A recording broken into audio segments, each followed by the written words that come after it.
नमस्कार विद्यार्थी मित्र आणि मैत्रिणींनो, जॉब सपोर्ट या यूट्यूब चॅनलवरती तुमचे स्वागत आहे। विद्यार्थी मित्रांनो, होमगार्ड भरती 2024 संदर्भात महत्त्वाची न्यूज प्रसिद्ध झालेली आहे। राज्यामध्ये होमगार्डच्या एकूण 9000 जागांसाठी भरती प्रक्रिया राबवली जाणार आहे। ही भरती कशा प्रकारे होणार आहे या संदर्भात सविस्तर माहिती आपण आज या व्हिडिओद्वारे जाणून घेणार आहोत। तर त्यासाठी हा व्हिडिओ तुम्ही संपूर्ण पहा।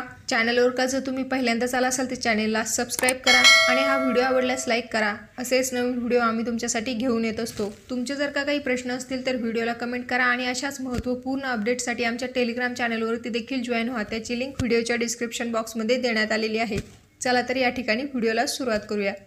तर तुम्ही पाहू शकता या ठिकाणी मित्रांनो, होमगार्डच्या 9000 रिक्त जागा भरणार। लोकमत न्यूजपेपरमध्ये आलेली ही बातमी आहे। सविस्तर माहिती पाहूया। त्या ठिकाणी राज्यात गृहरक्षक दलात रिक्त असलेल्या 9000 जागा भरण्याची प्रक्रिया लवकरच सुरू होईल। काही गुणांनी पोलीस भरतीत हुकलेल्या उमेदवारांना गृहरक्षक दलात संधी दिली जाईल। म्हणजेच मित्रांनो, पोलीस भरतीतील जे उमेदवार वेटिंगवरती आहेत त्या उमेदवारांना या ठिकाणी संधी देण्यात येईल। तसेच होमगार्डचा आहार भत्ता वाढवण्याचा विचार सुरू आहे, अशी माहिती गृहरक्षक दलाचे महासमादेशक रितेश कुमार यांनी दिली। कोल्हापुरातील गृहरक्षक दलाच्या कार्यालयात सोमवारी भेट देऊन त्यांनी कामाचा आढावा घेतला। राज्यात गृहरक्षक दलासाठी 54,000 जागा मंजूर आहेत, त्यापैकी 9,000 जागा रिक्त आहेत। रिक्त जागा भरल्यास पोलिसांना बंदोबस्तात मदत होणार आहे। यासाठी रिक्त जागाची भरती प्रक्रिया राबवली जाणार आहे, असे रितेश कुमार यांनी सांगितले। नवीन भरतीची अंतिम मंजुरी मिळताच पुढील प्रक्रिया सुरू होईल।